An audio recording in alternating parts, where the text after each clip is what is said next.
可凉。世间哀愁，无知无休，离散却别我泪已从头。我愿上苍在我之后，让天下骨肉相守。我心向往雨纷纷，爱恨如土风的安详。我心向往烛火之光，美人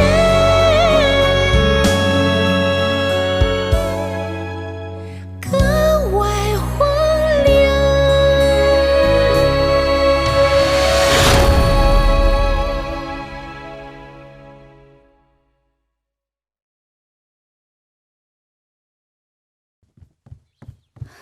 大公主，奴婢听说苏秦要离开咸阳了。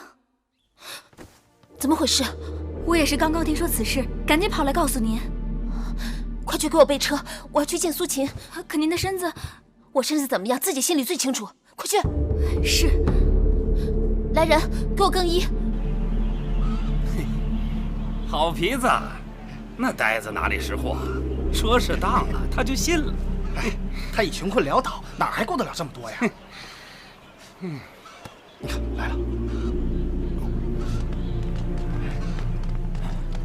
见过贵人。苏公子呢？走了。去哪儿了？哦，回乡了。午后出的门，说是要去东门搭乘韩国的货车。如果贵人此刻赶去，可能还来得及。货车啊？苏公子怎会搭货车？这件裘皮明明是苏公子的，为何在你身上？苏公子数次上策论不得回音，散尽金钱，因此决意还乡。小的可怜他落魄，原本替他垫付了几个月的房钱饭钱，但苏公子清高，非要将这件裘皮抵押给我，在下难以推辞。是吗？是。那为何苏公子走得如此匆忙？好像是有事儿。可能家里有事儿。住口！肯定是你们敲诈盘剥，苦苦相逼。冤枉啊！冤枉啊！贵人，冤枉啊！如果贵人能赶得上，请将这件裘皮转交给公子。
孟仙难道如此不堪？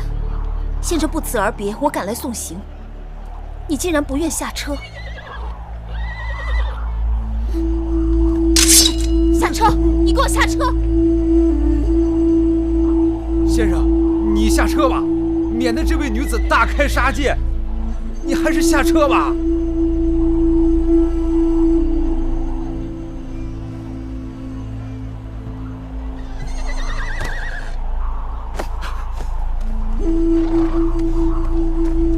过来！以后，请松手，如此行事有损您的名声。我不松手，怕你走了。我不走，即使我想走，车夫也不敢走。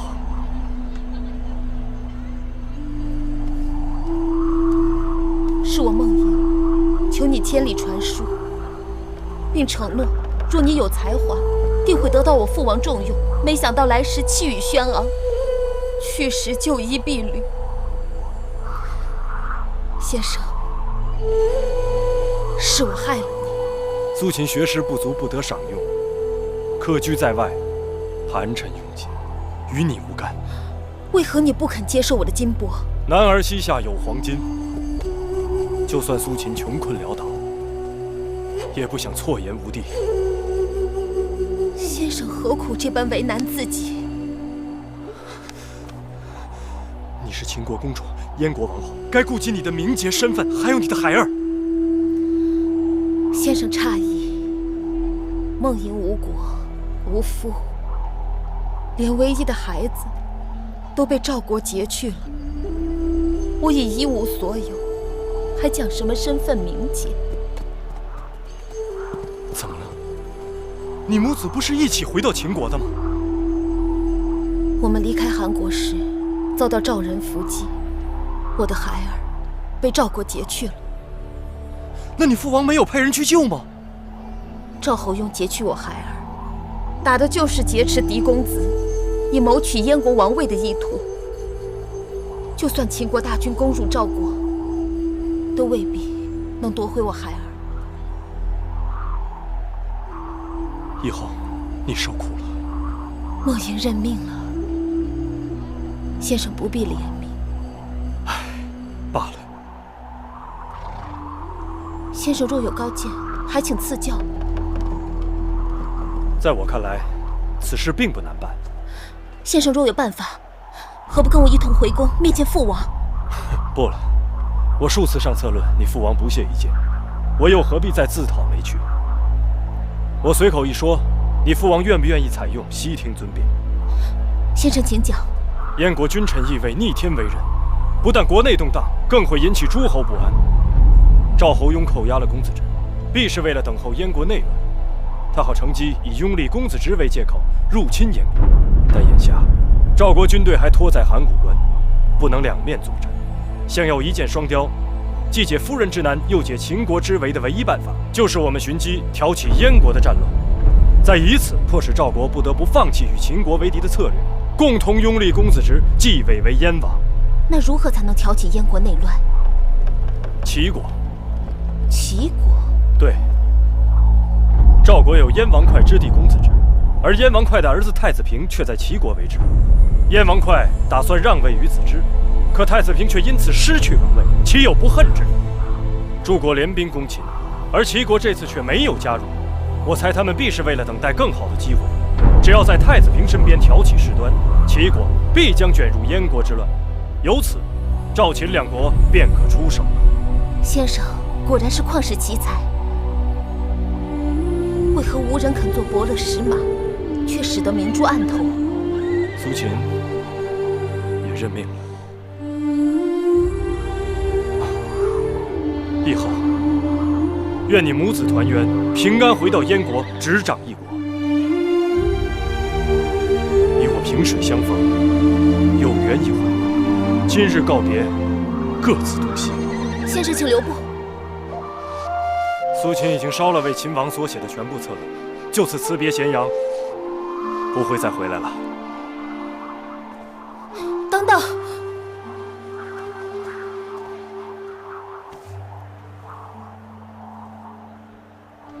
如鱼饮水，冷暖自知。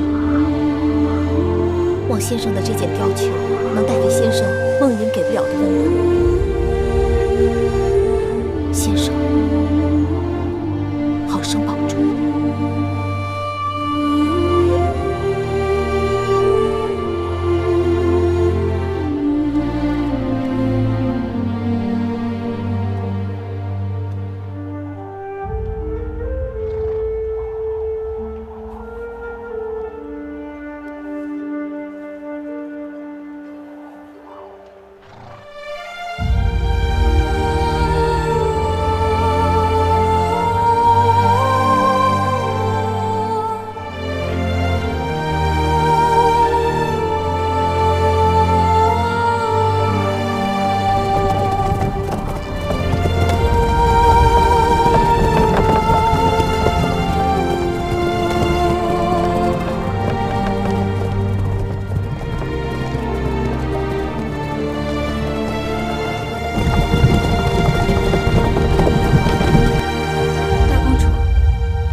先生去意已决，我当敬重他的抉择。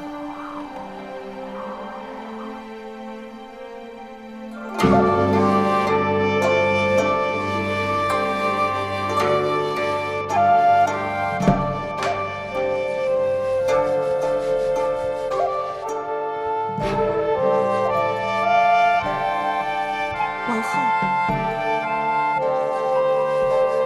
好了，今日就练到这儿吧。什么事？苏秦已经离开咸阳了，大公主去追也没追上。苏秦能否追回来，全在大公主；能否留下来，却在大王了。此刻，大公主已经去了宣誓殿找大王，想必是想让大王把苏秦再给追回来。父王，如此一来，诸国困秦之局可转化为列国困燕之局，秦赵两国更可借鹬蚌相争，成为最后的渔翁。这全是苏秦想出来的。是啊，父王认为是否可行？类似的谋略，张仪也提过。看来苏秦的确有才。的确如此。大王，王后来了。让他进来。是。孟莹，你先回宫歇息，我会派人速速追回苏秦，并和众臣商议此事，争取让齐王早日发兵燕国。谢父王，孩儿告退。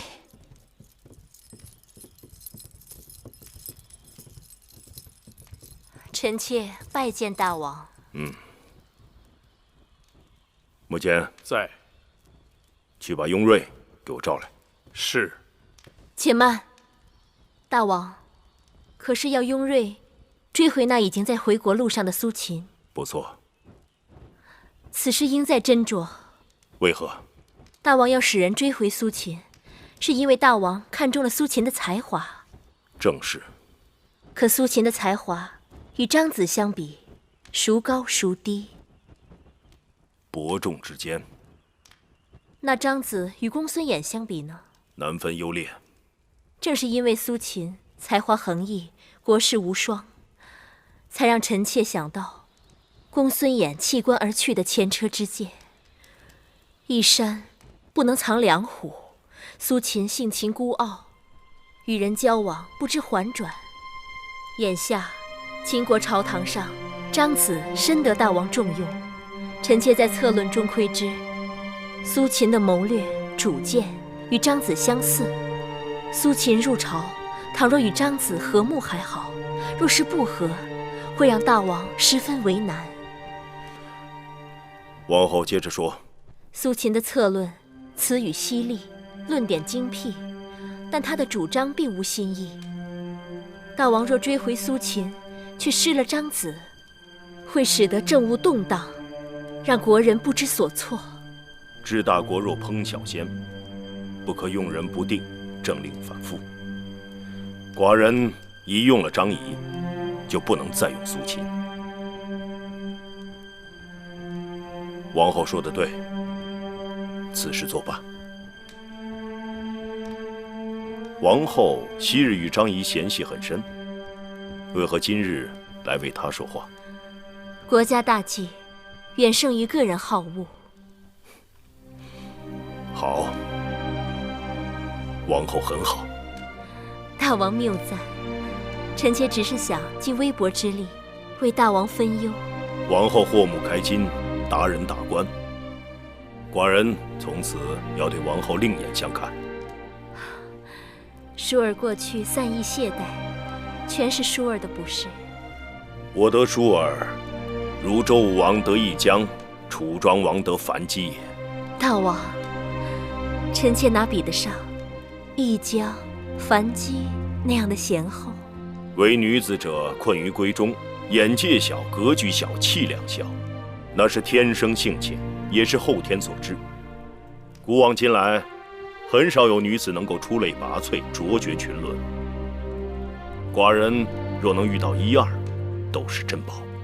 大王，臣妾日日心系秦国与大王，只要秦国昌盛，大王欢喜，臣妾死而无憾。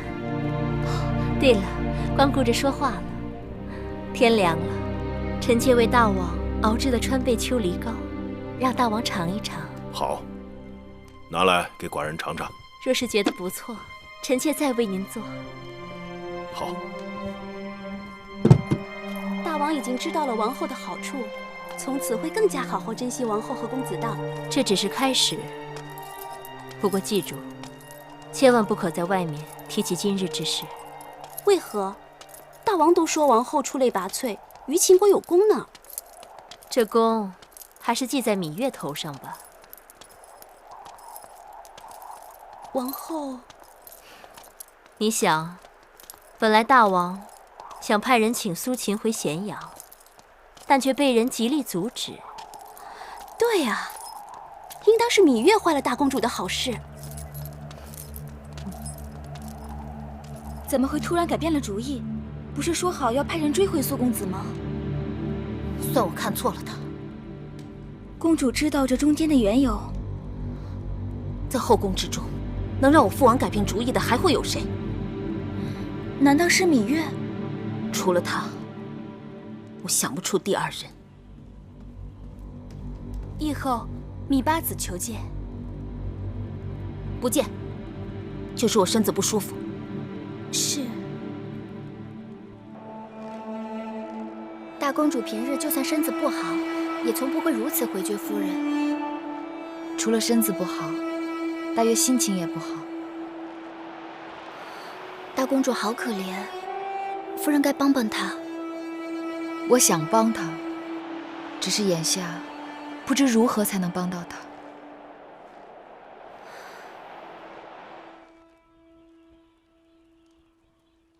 自上次司马将军大胜后，双方战事一直僵着。如果等齐国发兵，再解函谷关之围，不知拖到何日。近日，我军进行了休整，又增添了粮草兵卒。臣建议，趁天气转暖，把兵马可以分成2支，一支重兵对付函谷关下的联军。开战后，先是猛攻，然后佯败，将联军诱至休于这个地方。此处是设伏的绝佳地。让司马错率另一支重兵等在此处。有朋自远方来，不亦乐乎？我们在休于好好招待他们。大王，魏军重甲直戈佩剑，我们新研制的大批弩机正好用来对付魏军的重甲。至于韩国的弩机阵仗，魏国的重甲兵卒是弩机阵仗的守护，攻破了魏国的重甲，兵马可以从侧面进攻，使得弩机阵仗成囊中之卵，一击即破。前阵子我让乐女们排演了几曲楚乐，听着还算雅致。今日正好立春，请姐妹们来交房殿清斟浅酌，共享行云流水。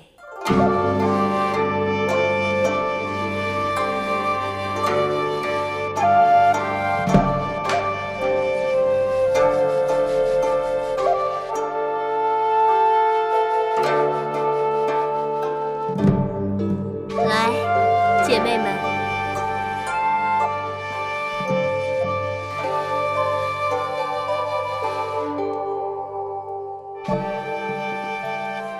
我昨日就差你去请大公主，为何大公主没来？婢子去了2趟，可大公主身边的人说，大公主身子不适，不来了。月妹妹，你与大公主一向热络，不知梦莹的身子是否要紧？我去探望过几次，但大公主一直不肯见人。大公主一定在与人怄气呢。她是大公主，她那身份容得下与人怄气。怎么，是芈月阻拦大王迎苏秦回咸阳的吗？宫里都是这么传的。芈月与梦莹情同姐妹，她为什么要这么做？说是为了张仪。几位姐妹聊得好热闹，能否说出来让我也听听？王后，大公主病得蹊跷，依臣妾看，还是得请一位靠得住的太医去诊诊脉才好。妹妹提醒的是，珍珠，奴婢在。你去找太医令，让他派个好点的太医，专门照料梦莹，好好调理她的身子。是，奴婢这就去办。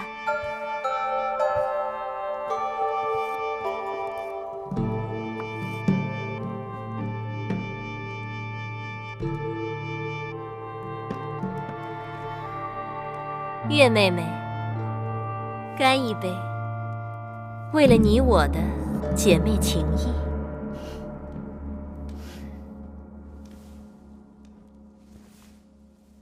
公元前317年，秦前左庶长初立基率军出函谷关，反击韩赵魏三国联军，于修鱼大败联兵，斩敌8万多，俘获魏国大将申差和赵国公子可，韩国太子焕战死。函谷关之战是战国时期最后一次诸侯合纵攻秦之战，从此六国再也无法抵御秦国的兼并。今儿饿不饿呀？饿，回去多吃一点，好不好？好。继儿，大王，大王，大王。继儿又长高了。对。大王今日这么早就下朝了？今日大朝没什么事，只是谈论了一下此次大捷的封赏。我已下令将修鱼之战的捷报传谕全国。自商鞅变法以来，秦国势力日强，六国一直想联手将秦国打压下去。这一战之后，恐怕他们再也不敢小觑我大秦了。诸国战败，只得给大秦割地赔偿。张子这次出使列国，定会风光得很。大王，是否让张子出使，先去赵国？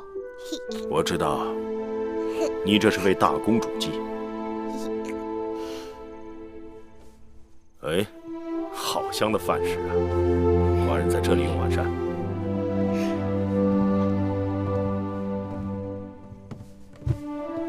大王好口福，今日做了白果炖老鸭，鸭肉性凉，大补虚劳。今儿和大王一样，喜欢吃鸭子。这次修鱼之战，你弟弟魏冉和公子华都立了大功。真的？那要给弟弟和公子华封赏了。司马错在奏章上将魏冉好一顿夸奖，说修鱼之战，魏冉提供了绝佳的伏击点，兵领军以5000人挡住了好几万韩魏联兵，为处理子的追兵到来赢得了时间。太好了，魏冉没有给你和寡人丢脸。月儿，该感谢司马错将军调教有方。小冉从军时还是个孩子，他在军中长大，向骁勇善战的将士学了一身本事，那是他的幸事，也是他够努力有天分。这么多军中勇士，人人都有同样的机会，唯独是他立下大功，证明他才干出众。寡人准备好好赏赐于他。那大王打算赏他什么？司马错上表说，请封他为君侯，赐大夫爵。寡人劝你封他为皮将军，赐攻城爵。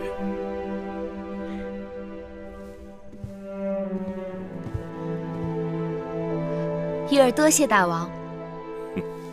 小丫头，此次为何不谦让了？当仁不让。倘若大王因为宠爱我而赏他，或者是他绝不抵攻，那才需要谦让。如今大王赏赐他，是因为魏冉自己立下的军功，我何必替他谦让？好一个当仁不让！更何况，大王欲提拔军中青年将领，以替代世袭军将以及老军头，月儿深以为然。眼下前门收拾了猛虎，后门该教训恶狼了。寡人腾出手来，打算关照一下搅扰我大秦多日的一群人。那大王打算让谁去？我知道了，定是那个刚刚被封了皮将军、赐攻城爵之人。大王放心，魏冉定会知恩图报，再立新功。知寡人者，芈月也。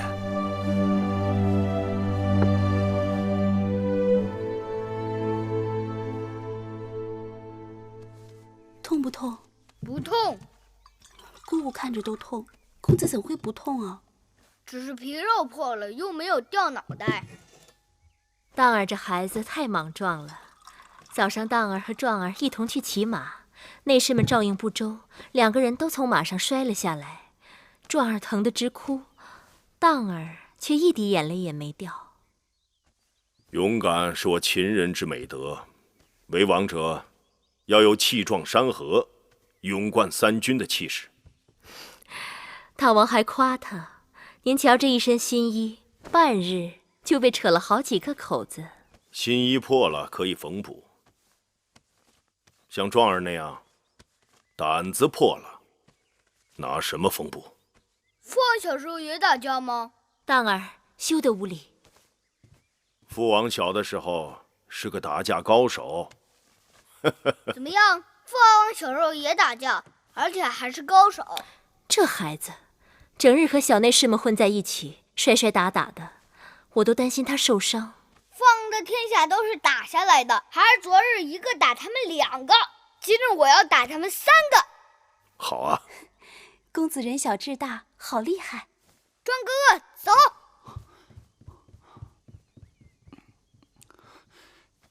父王，母后，儿臣告退。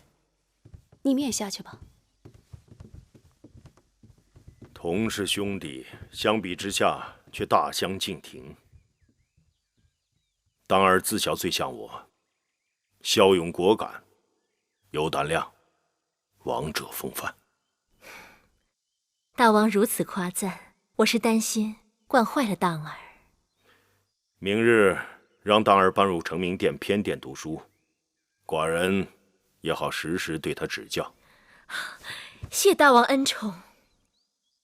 寡人回成明殿去了。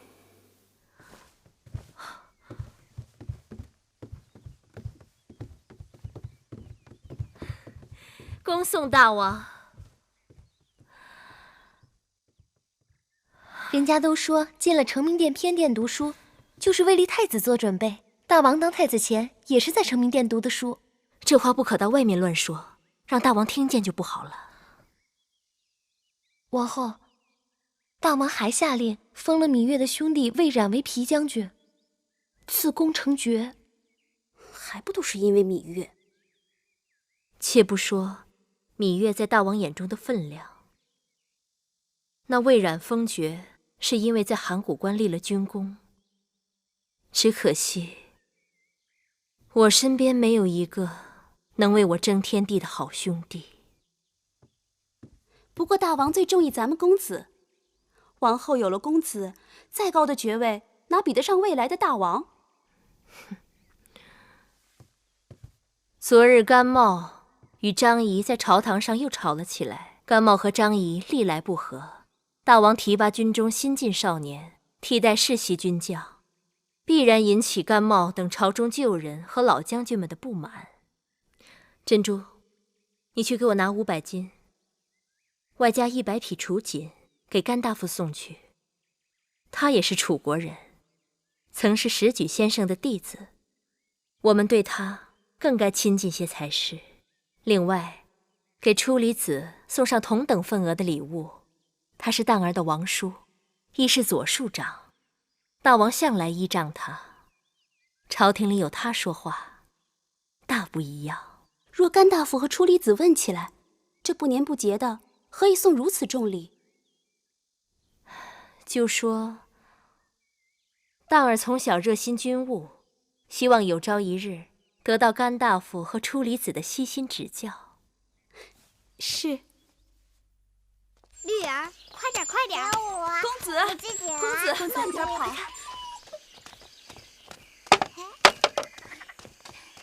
公子，这是你通哥哥，快跟通哥哥打招呼。通哥哥好。公子，这是你的弟弟公子季。去摸摸小狗狗。季弟弟好。我可以摸摸它吗？你可以抱抱它。弟弟。公子，公子，王后也是为了你好。别来烦我，说不多就不多。我喜欢读甘茂大夫给我拿来的《楚兵法》和《蚩尤》，不喜欢读《周礼》和诗书。可你不读《周礼》和诗书，将来如何当太子？如何当大王？读兵书，会打仗，将来就可以做大王。嘿，小狗儿，公子，公子，丽儿，我摸摸它，你抱它一下。哎呦，公子，你怎么推人？没看见，不是诚心的。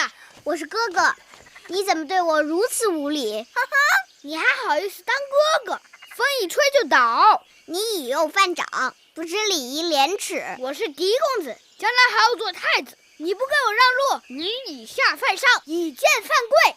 你当得上当不上太子是父王说了算。好，就算我当不上太子，可也下本公子就推你了。你又怎样？你欺负人，欺负你又怎么样？别跟他一般计较。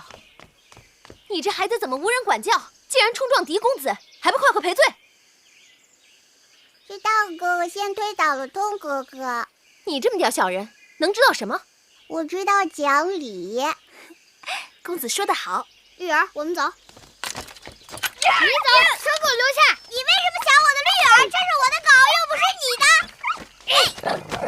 啊，臭狗！绿儿，你摔死了绿儿！你拍我的狗！你拍我的狗！你拍我的狗！哎呀，我怕。公子没事吧？公子头，来，怎么样？公子头，公子头。真没想到公子到小小年纪就如此心狠手毒，惠儿没有尽责，请夫人责罚。这也不能怪你。当儿戾气如此之重，不是好事。不知王后是否有所察觉？公子通头上流了好多血，那小狗也死得好可怜。樊长史应该带着公子通去找大王讨个公道。小孩子间打架，如何让大王评理？再说了，那樊长史是最胆小怕事的人。那樊长史就只能把委屈咽在肚子里了。戾气伤人，既伤自己，又伤他人。狗狗死了，东哥哥哭了。季儿，咱们把那2只小黄鸟送给通哥哥好不好？好。季儿是个和善的好孩子。季儿，娘亲抱抱。我的小鸟给东哥哥。好孩子，娘亲一会儿给你做枣糕吃，好不好？好。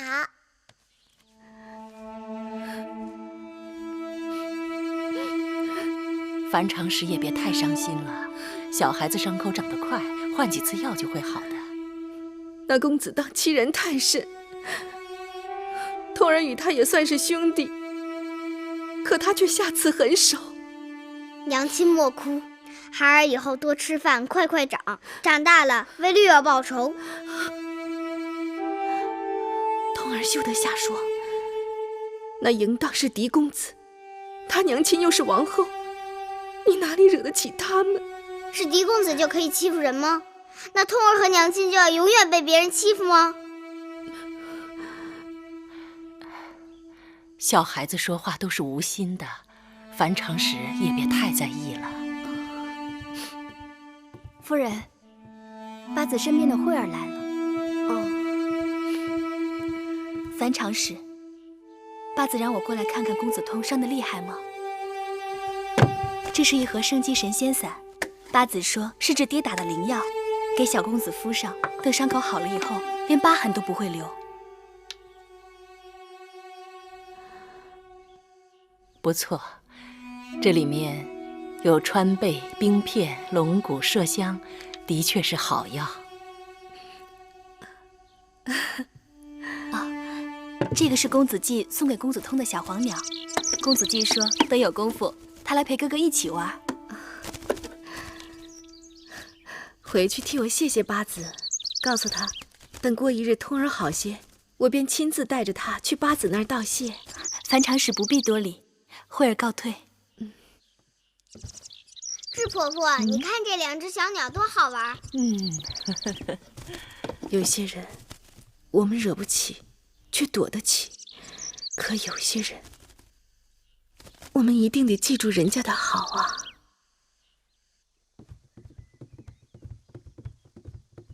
姐姐，妹妹来的正好。都说这插花讲究高低错落，疏落有致。你看这花该怎么插好看？姐姐，让我来试试。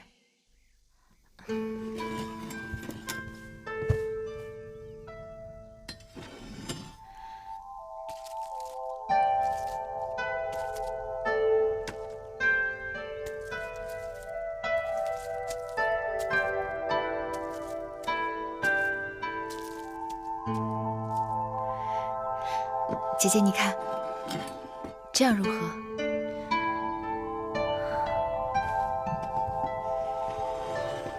俯仰呼应，上轻下重，还真是好看。快，把这花拿到当儿屋里去。是。赐座。是。这几日当儿在成明殿读书，辛苦得很。我担心大王过于器重当儿，万一当儿有点差池，反倒让大王失望。大王是希望公子有一日能成为气力大统之人。是啊，都说当儿虽小，但有王者风范。王者应具有五德：勇、智、仁、信、忠。勇则不可犯，智则不可乱，仁则爱人。妹妹像是话中有话。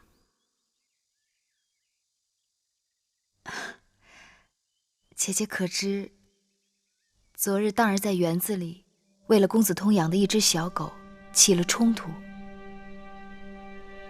果真有此事？是，王后。怎么回事？那是因为公子通先招惹了公子。小孩子和小孩子嘛，都是打出来的交情。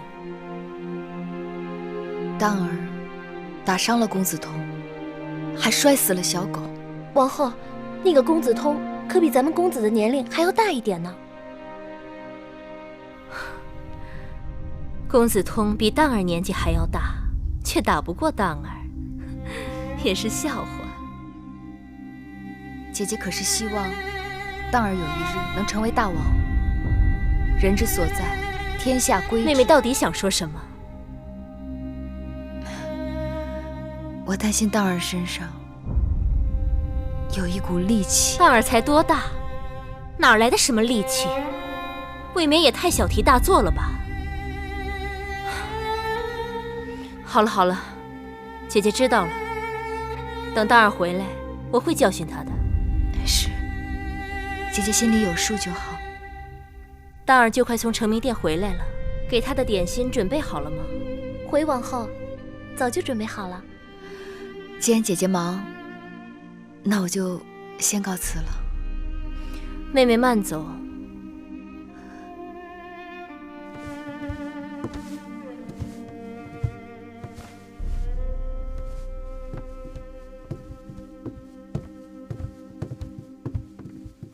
上门数落我们公子，不过是极恨大王恩宠我们公子，没有抬举他家孩儿。哼！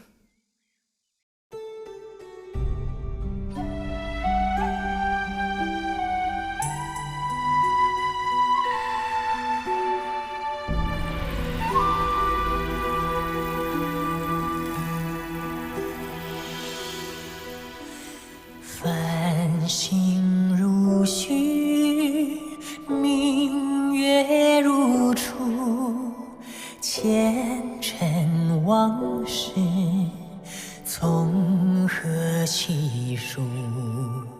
心有情丝万千束，却生得一缕孤独。